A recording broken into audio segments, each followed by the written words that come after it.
Hello guys!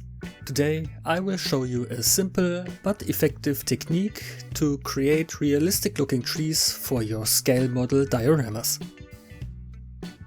The first thing you need are these thick copper cables called Aderleitung in German. It's basically a thick electric cable filled with lots of tiny copper wires. If you don't want to use these or don't have them, you can of course just cut multiple regular copper wires into the same length and continue from there. I will start with the tree trunk. I twist the individual wires around each other to get a stable base. About halfway up, I start dividing my wires into individual branches. I twist these again until I divide them into several smaller branches again. I will repeat this until I get to individual wires that I can no longer divide. Then I have the basic framework that already looks a bit like a tree. I can now deform the branches and bend them into the right position until I have a shape that I like. It's important to establish the shape now, as changing it later will be more difficult. Now I have to cover the tree with a putty. In this case I used the acrylic putty from AK. You will probably need to apply multiple layers until you can no longer see the individual wires. I move my brush from top to bottom along the trunk to begin depicting the bark.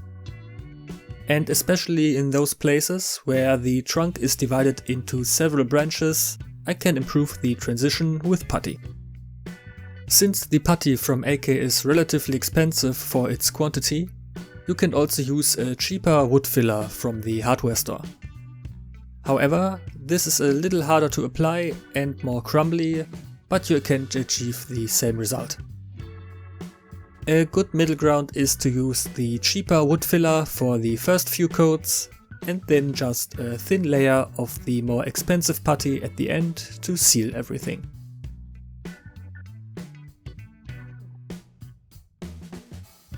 Next are the branches. For this I use seafoam, which can be purchased in most model building shops or online. After I cut off small pieces, I now have to attach them to the ends of my branches.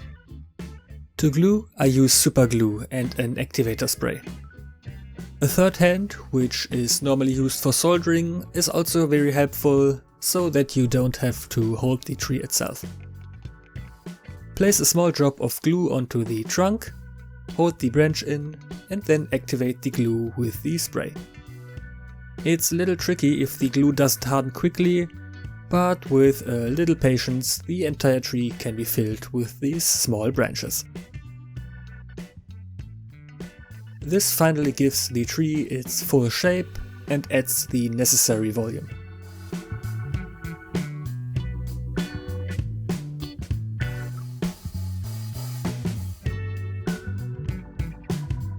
To improve the transition, I blend it with a little more putty.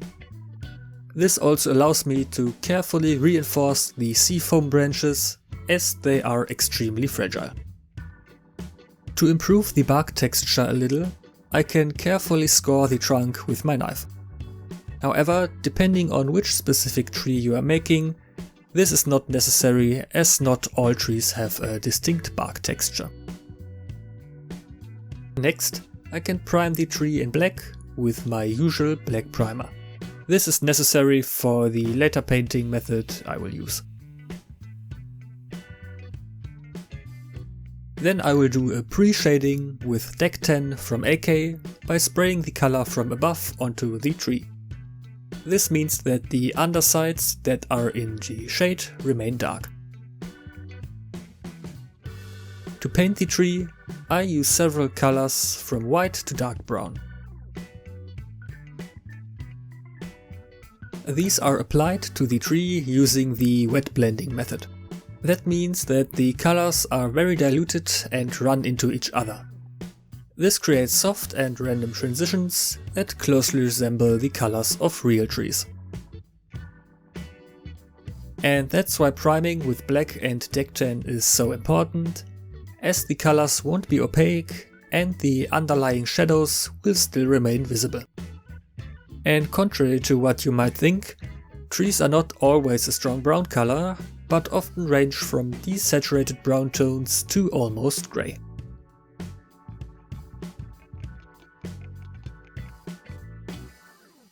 After the colors have completely dried, I can bring out the texture again with a dark brown wash. This flows into the previously carved texture and gives the whole tree the necessary contrast.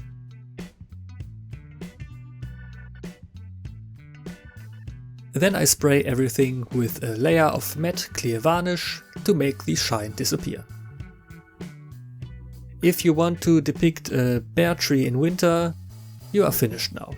Otherwise, the leaves are of course still missing.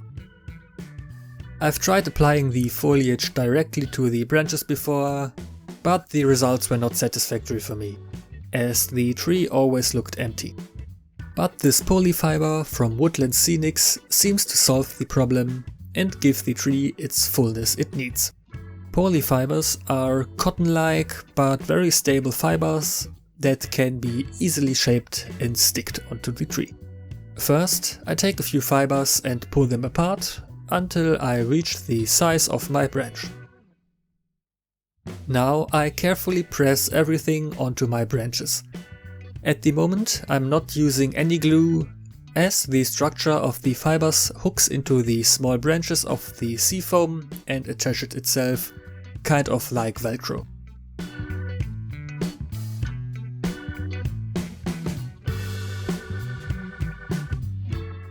I now do this to all branches until I have covered the entire tree. I can easily influence the shape by attaching more or fewer fibers, as they also stick together very well.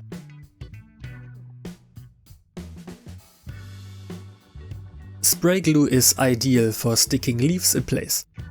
Since the stuff obviously makes everything it touches sticky, I recommend using a mat or cloth when spraying the glue. It is recommended to spray the tree from above to keep the trunk as clean as possible.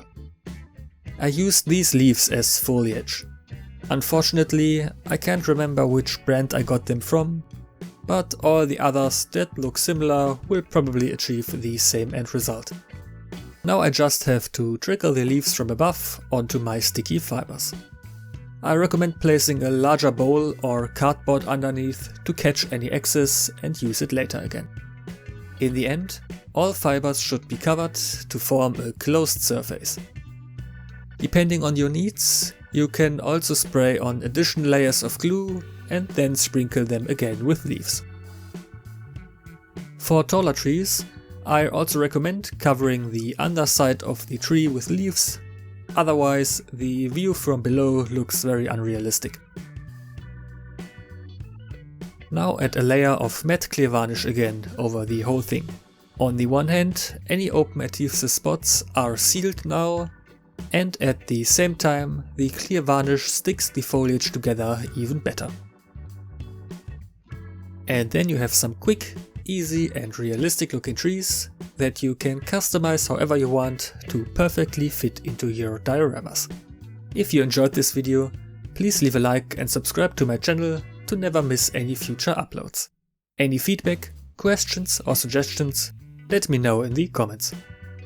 Thank you all for watching and see you next time.